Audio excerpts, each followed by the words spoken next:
राम राम दोस्तों। आज की इस वीडियो में हम बात करेंगे कि स्टॉक मार्केट में या म्यूचुअल फंड में कितना कितना टैक्स लगता है। कल आपको पता है बजट पेश हुआ है और उसमें काफी सारे चेंजेस किए गए हैं। वैसे तो आपने बहुत सारे वीडियोस देख लिए होंगे, उन्होंने बता ही दिया होगा कि क्या क्या चेंजेस हुए हैं, लेकिन इसमें हम सिर्फ चेंजेस नहीं, हम पूरा कंप्लीट समझेंगे कि कहाँ पे आपको कितना टैक्स पे करना पड़ता है, ताकि आपको एक कंप्लीट आइडिया मिल पाए कि मुझे कितना टैक्स भरना है, कितना प्रॉफिट मैं कमाऊंगा, कब मैं प्रॉफिट बुक करूंगा तो मेरे को कितना टैक्स देना पड़ेगा, ताकि आप उसके हिसाब से आप अपनी प्रॉफिट बुकिंग कर पाओ।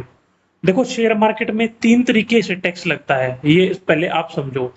एसटीसीजी, एलटीसीजी और एक जो आपका टैक्स ब्रैकेट है उसके हिसाब से। एलटीसीजी का मतलब होता है long term capital gain, STCG का मतलब होता है शॉर्ट टर्म कैपिटल गेन। एक बार तीनों को डिटेल में समझते हैं। सबसे पहले एसटीसीजी को समझते हैं। एसटीसीजी मैंने आपको बताया शॉर्ट टर्म कैपिटल गेन, नाम से ही पता चल रहा है शॉर्ट टर्म। शॉर्ट टर्म किसको बोलते हैं? जिसका टाइम पीरियड 1 साल से कम है।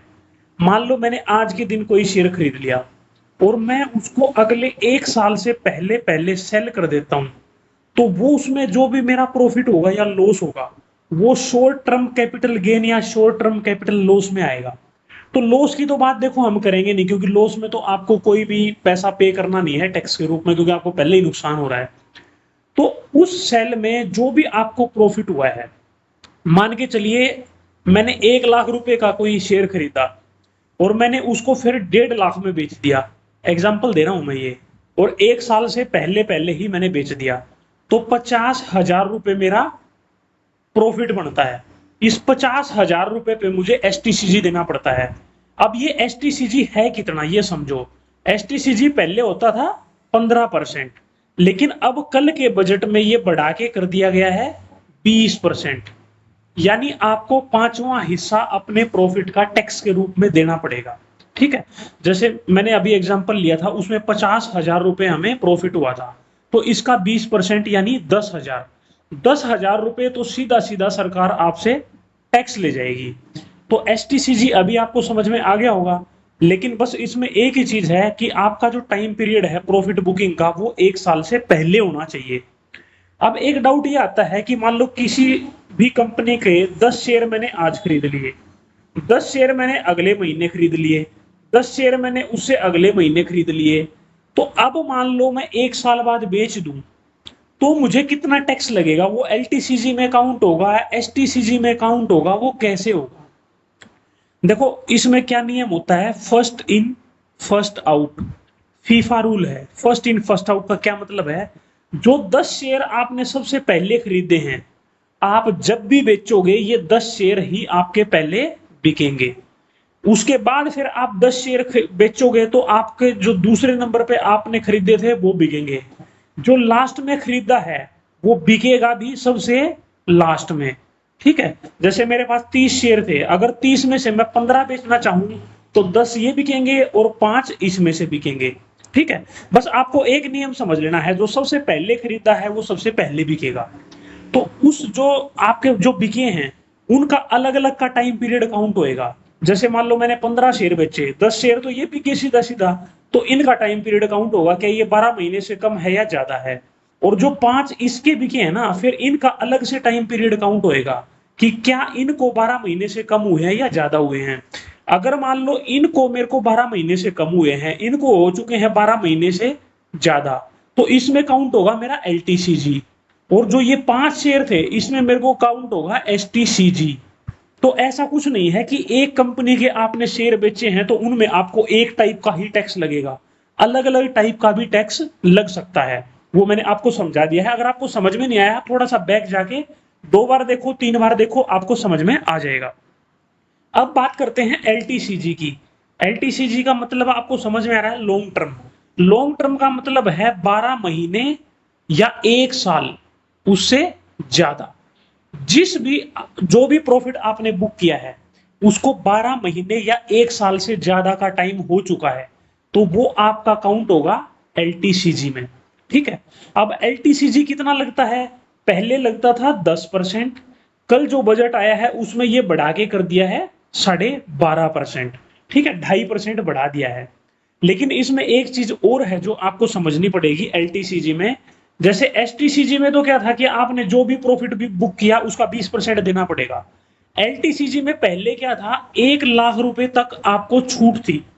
जितना भी आपने प्रॉफिट कमाया, मान लो आपने 1 लाख कमाया तो आपको कोई टैक्स नहीं देना है उस पे। आपने 2 लाख कमाया तो 2 लाख में 1 लाख पे तो आपको कोई टैक्स नहीं देना क्योंकि उसमें छूट है। अगला जो 1 लाख रुपया है उस पे फिर आपने 10% देना था। अब ये जो 1 लाख रुपए वाली लिमिट है ये बढ़ा के कर दी है 1.25 लाख रुपए। ठीक है, मान लो आपने 2 लाख रुपए कमाए थे तो अब आपको 1.25 लाख पे कोई टैक्स नहीं देना। जो बचे हुए 75,000 हैं उस पे आपने टैक्स देना है। और 75,000 पे कितना देना है, पहले था 10%, अब कितना देना है, 12.5%। ठीक है, तो ये टैक्स भी सरकार ने बढ़ा दिया है। देखो पहले इन्होंने क्या किया था, मैं आपको एक बार थोड़ा सा पीछे की कहानी बताता हूं। जब एसटीटी लागू किया था, एसटीटी एक टैक्स होता है जो डायरेक्ट जब भी हम बाई या सेल करते हैं शेयर्स को उसी टाइम पे एसटीटी हमारा कट जाता है।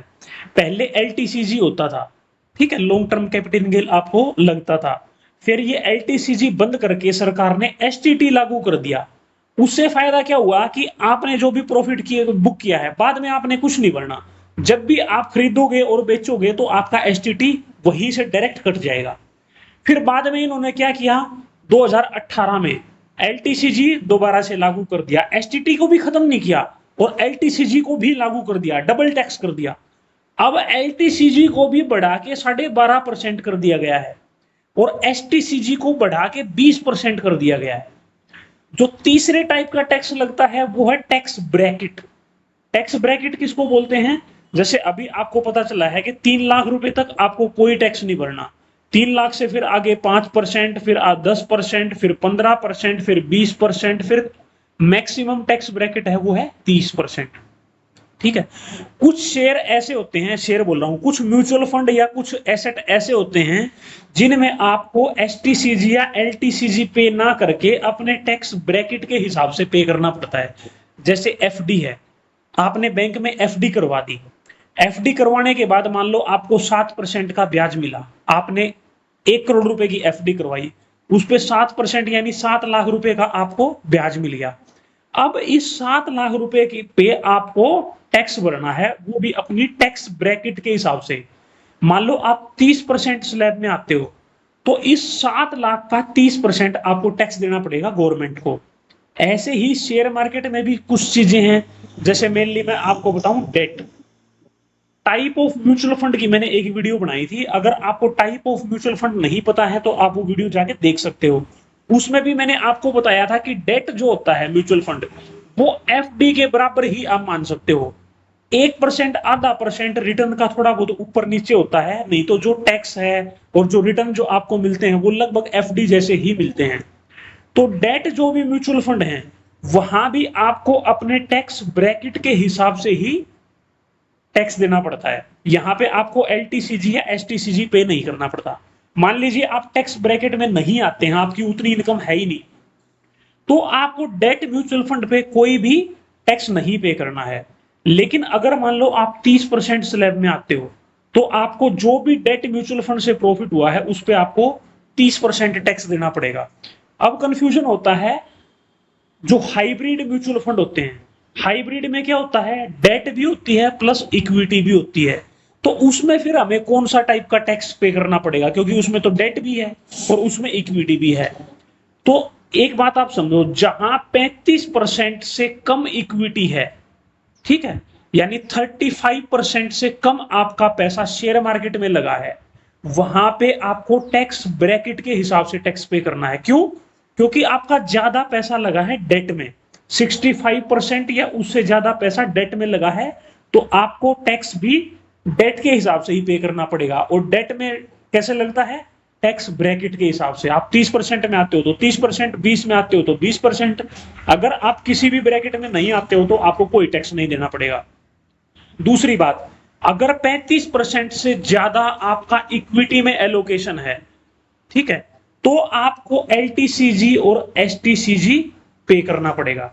यानी फिर आपका ये माना जाएगा कि आपका जो ज्यादा एलोकेशन है वो शेयर मार्केट में है। और शेयर मार्केट में टैक्स कैसे लगता है, एलटीसीजी और एसटीसीजी। ठीक है, तो ये 3 तरीके से टैक्स लगते हैं, मैंने आपको समझा दिया, एसटीसीजी, एलटीसीजी और टैक्स ब्रैकेट। एसटीसीजी मैंने आपको बता दिया था, जो 12 महीने से कम हुआ है जिसको, वहां आपने कोई प्रॉफिट भी बुक किया है तो वो लगता है, जो अभी बढ़कर हो चुका है 20%। एलटीसीजी वो होता है जहां आपने प्रॉफिट 1 साल से ज्यादा टाइम में बुक किया है, यानी 12 महीने के बाद बुक किया है। ये पहले था 10%, अब हो चुका है 12.5%। टैक्स ब्रैकेट 0% से लेके 30% तक मैक्सिमम है। एफडी में या डेट में पैसा डालोगे तो टैक्स ब्रैकेट के अकॉर्डिंग देना पड़ेगा। कोई भी हाइब्रिड या बैलेंस्ड एडवांटेज, कुछ इस टाइप का आप फंड ले रहे हो जहां पे इक्विटी एलोकेशन 35% से ज्यादा है, तो एसटीसीजी या एलटीसीजी देना पड़ेगा। 35% से कम इक्विटी एलोकेशन है तो डेट के हिसाब से आपका लगेगा। डेट के हिसाब से मतलब टैक्स ब्रैकेट के हिसाब से। डेट फंड आपने लिया है तो टैक्स ब्रैकेट के हिसाब से लगेगा। म्यूचुअल फंड या शेयर दोनों एक ही चीज है, उनमें आपको एलटीसीजी या एसटीसीजी देना पड़ेगा। मान लीजिए आपने म्यूचुअल फंड में पैसा इन्वेस्ट किया, आप एसआईपी करते जा रहे हो, पहले महीने इन्वेस्ट की एसआईपी, दूसरे महीने, तीसरे महीने, चौथे महीने, ठीक है। अगले साल पहले महीने के बाद जब आप ये पैसा निकालोगे ना, जितनी पहली एसआईपी थी, तो वो 12 महीने से ज्यादा हो चुका है, उस पर लगेगा एलटीसीजी, ठीक है। और मान लो अपने सारा ही पैसा निकाल लिया, ठीक है, तो सारे पैसे में आपको 12 महीने से ज्यादा तो किसका हुआ था, सिर्फ जो पहली एसआईपी कटी थी उसका ही 12 महीने से ज्यादा टाइम हुआ था। दूसरी एसआईपी का टाइम अलग से कैलकुलेट होगा, तीसरी एसआईपी का टाइम अलग से कैलकुलेट होगा, ऐसे ही जितनी भी एसआईपी कटी हैं हर किसी का टाइम देखा जाएगा। जिसका भी टाइम 365 दिन से ज्यादा है वहां पे एलटीसीजी लग जाएगा, जहां भी 365 दिन से कम का टाइम है वहां पे एसटीसीजी लग जाएगा। जिस भी ऐप में आप एसआईपी करते हैं, स्टॉक मार्केट में इन्वेस्ट करते हैं, वहां पे टैक्स पी एंड एल का एक ऑप्शन आता है, टैक्स पी एंड एल या प्रॉफिट एंड लॉस भी आप देख सकते हो। वहां पे आपको अलग अलग दिख जाएगा कि आपका एलटीसीजी कितना बना है, एसटीसीजी कितना बना है, ठीक है। तो जो भी आपका प्रॉफिट होगा ना वो ऑटोमेटिकली कैलकुलेट होकर आपको बता दिया जाएगा कि लॉन्ग टर्म गेन कितना है और शॉर्ट टर्म गेन कितना है। तो स्टॉक मार्केट से रिलेटेड यही था जो आपको समझ में आ गया हो गया। अभी से क्या चेंजेज हुआ है वो भी मैंने आपको बता दिया है। एक चेंज हुआ है एसटीटी में, एसटीटी जो पहले था ना उसका लगभग 2 गुना कर दिया है। फिर भी आप डिटेल में जाना चाहते हो तो मैं आपको बता दूं, ऑप्शन में जो एसटीटी था पहले वो था 0.06, अब इसको बढ़ा दिया है 0.1%, लगभग डबल हो गया है। फ्यूचर में जो था वो था 0.125, अब इसको बढ़ा के कर दिया है 0.2, यानी लगभग लगभग डबल ये कर दिया है। तो एसटीटी मोटा मोटा आप समझो वो डबल कर दिया है। तो एसटीटी तो जब भी आप फ्री खरीदते बेचते हो तो उसी टाइम कट जाता है, बाद में आपको पे नहीं करना पड़ता। म्यूचुअल फंड में आपको कोई एसटीटी नहीं देना पड़ता, म्यूचुअल फंड जब आप खरीदते हो तो उसमें एलटीसीजी और एसटीसीजी देना पड़ता है। तो आप इस हिसाब से अपनी प्रॉफिट बुकिंग अब प्लान कर सकते हो भाई, क्योंकि एसटीसीजी बहुत ज्यादा हो गया है, 20% हो गया है, प्रॉफिट का 5वां हिस्सा तो आपका टैक्स में ही चला जाएगा। देखो इस वीडियो में मैं ये बात नहीं कर रहा हूं कि क्या गलत है क्या सही है, सरकार ने क्या गलत कर दिया क्या सही कर दिया, क्योंकि इस बारे में तो बात करके कोई फायदा नहीं है। जो किया है गलत ही किया, सही तो क्या किया है इसमें, बस वही बात है, लोगों से टैक्स वसूलते जाओ, टैक्स वसूलते जाओ।